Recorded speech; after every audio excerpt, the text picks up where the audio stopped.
Olá, eu sou Luiz Carlos de Oliveira e Silva e estou gravando esse vídeo no dia 29 de outubro de 2025, no dia seguinte à chacina que vitimou mais de 100 pessoas aqui na cidade do Rio de Janeiro. Esse vídeo quer lançar luz acerca dos objetivos que procurou atingir a ação de ontem do governo do Rio de Janeiro, já que todos sabemos que esse tipo de ação é ineficaz para derrotar ou mesmo para enfraquecer o assim chamado crime organizado.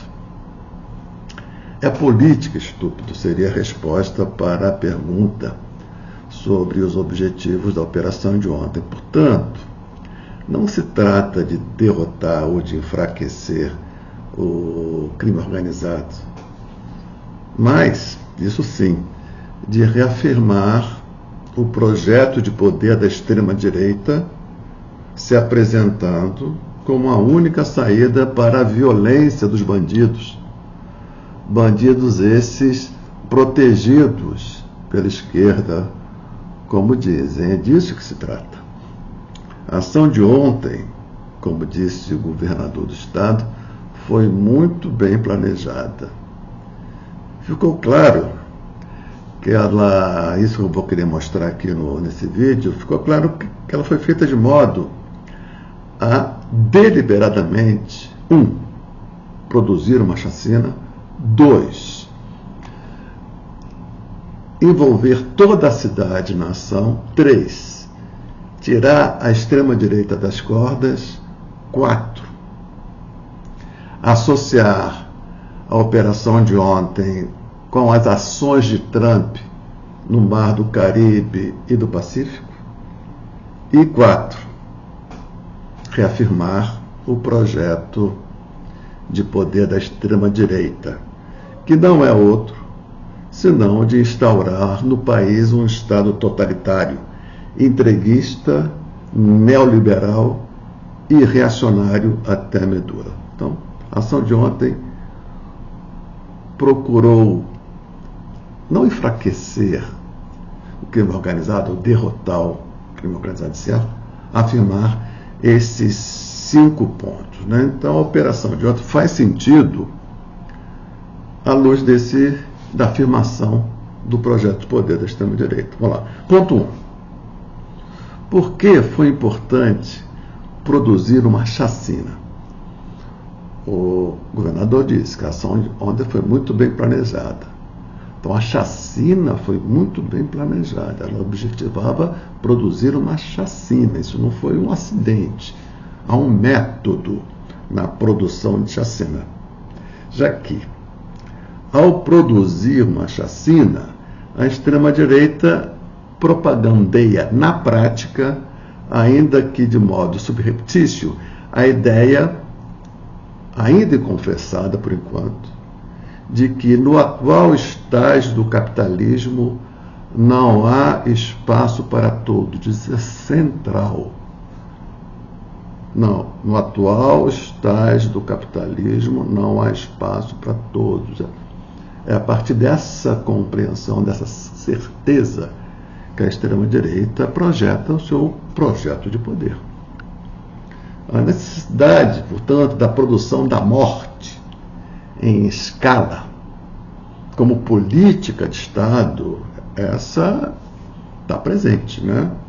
E foi o que permeou essa necessidade de produção de morte em escala, foi isso que permeou as ações da extrema-direita na pandemia da Covid-19, no Brasil e no mundo afora, lembram? Tal da combater a pandemia pela, não chama aquilo de rebanho, a contaminação de rebanho, né? Que se importa a morte das pessoas, sobretudo dos velhos, né? O que resultaria no alívio da Previdência. Então, a produção da morte em escala como um projeto de poder. Essa tese macabra de que no atual estágio do capitalismo não há espaço para todos e que, portanto, é preciso fazer alguma coisa a respeito, antes que seja tarde? Essa tese macabra, é nessa tese macabra onde reside o fundamento mesmo do ideário da extrema-direita. Tenhamos clareza quanto a isso. A produção da morte como política, é disso que se trata. Não tenhamos dúvidas quanto a isso, né? Não podemos nos dar esse luxo. A produção da morte como política esteve presente na operação de ontem.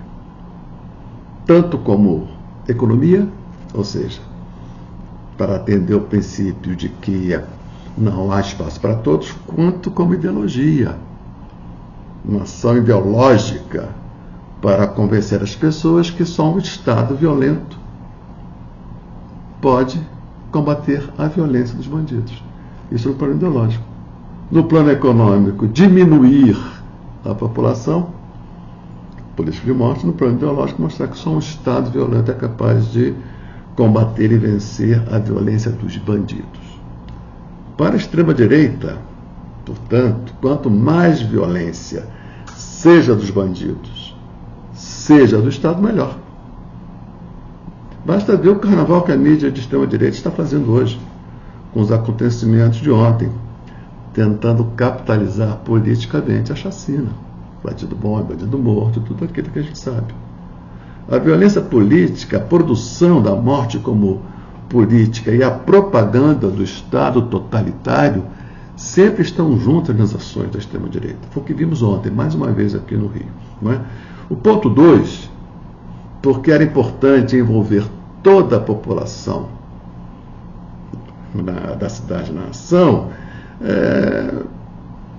diz respeito a um aspecto muito importante. A ação de ontem foi feita para mobilizar toda a cidade, e não apenas as comunidades sob o ataque das forças do Estado, como costuma acontecer. Ontem aconteceu um salto de qualidade.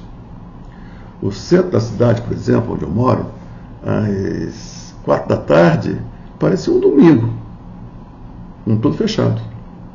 Era importante para o projeto de poder da extrema-direita que toda a cidade vivesse uma experiência coletiva, na qual o Estado, sob a direção da extrema-direita, aparecesse como defensor da cidadania, empregando a única linguagem que os bandidos entendem, que é a violência. Não é? Contra a violência dos bandidos, a violência do Estado. E só ela.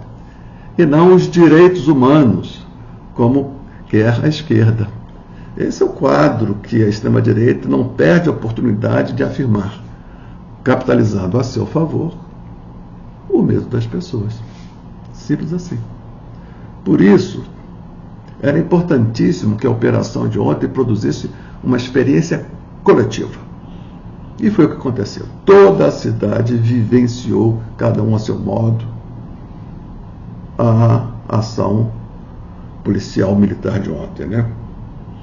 Então, ao fazer daquilo uma experiência coletiva, ao mesmo tempo se potencializava o medo das pessoas, ao mesmo tempo que apresentava a violência estatal como a única saída.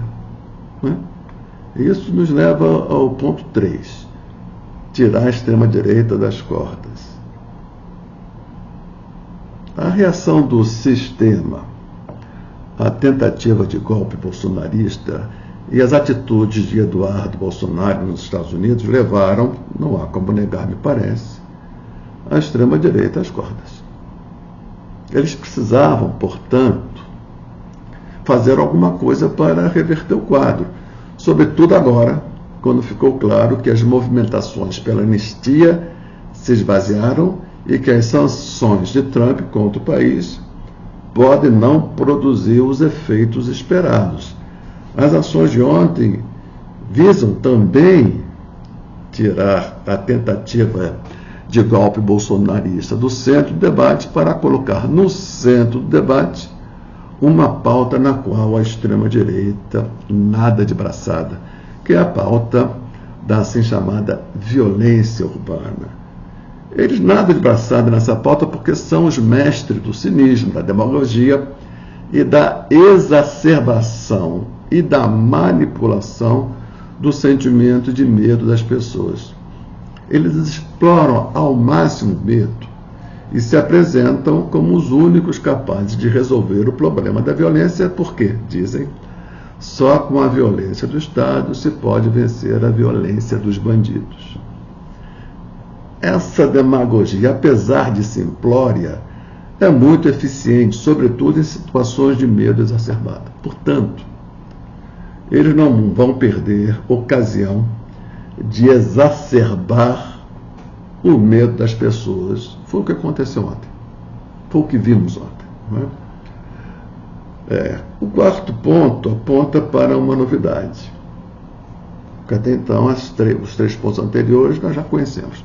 Agora, o quarto ponto aponta para uma terrível novidade, que está sendo, essa novidade, a tentativa de associação das ações de ontem no Rio com as ações criminosas de Trump no Mar do Caribe e do Pacífico, contra embarcações venezuelanas e colombianas. Vi próceres da extrema-direita falando hoje em narcoterrorismo para se referir ao que até então a mídia vinha chamando de crime organizado. Ao invés de crime organizado, teremos doravante narcoterrorismo? Pois é. Se isso se consolidar, teremos aqui um tremendo salto de qualidade na política da extrema-direita, abrindo campo, isso é gravíssimo, para uma intromissão militar aberta dos Estados Unidos em solo brasileiro. Eles estão construindo essa possibilidade. A tese do narcoterrorismo busca, não tenhamos dúvidas quanto a isso, legitimar uma intromissão militar aberta dos Estados Unidos em solo brasileiro. É isso que dá sentido à fala aparentemente estapafúrdia de Flávio Bolsonaro quando sugeriu o bombardeamento por parte dos Estados Unidos de barcos na Baía de Guanabara. A fala de Flávio Bolsonaro, a tese do narcoterrorismo e a operação de ontem são faces de um único e mesmo poliedro. Poliedro que não é outra coisa senão o projeto de poder da extrema-direita. Como disse o governador do Rio, a operação de ontem foi muito bem planejada. Né? Estamos vendo como e por quê e para quê. Né? Aqui chegamos ao quinto ponto, o que dá sentido a tudo, que é o projeto de poder da extrema-direita. É esse projeto de poder que dá sentido ao que aconteceu ontem e aos desdobramentos que a extrema-direita vem se empenhando em produzir a partir dos acontecimentos de ontem. Como vem dizendo aqui há anos, o projeto de poder da extrema-direita é o de implantar no país um Estado totalitário. Por enquanto, esse projeto de poder não unifica a burguesia, por isso que o golpe foi fracassado. Mas até quando? Até quando fica claro que no capitalismo atual não há espaço para todos? É isso que a extrema-direita está esperando, que caia essa ficha para a burguesia? Que as forças progressistas se preparem para o pior. Se enganam aqueles, a meu ver, que acham que com a prisão de Bolsonaro e de seus cúmplices, o projeto de poder da extrema-direita foi derrotado. Repito, que as forças progressistas se preparem para o pior. Fico por aqui, até a próxima.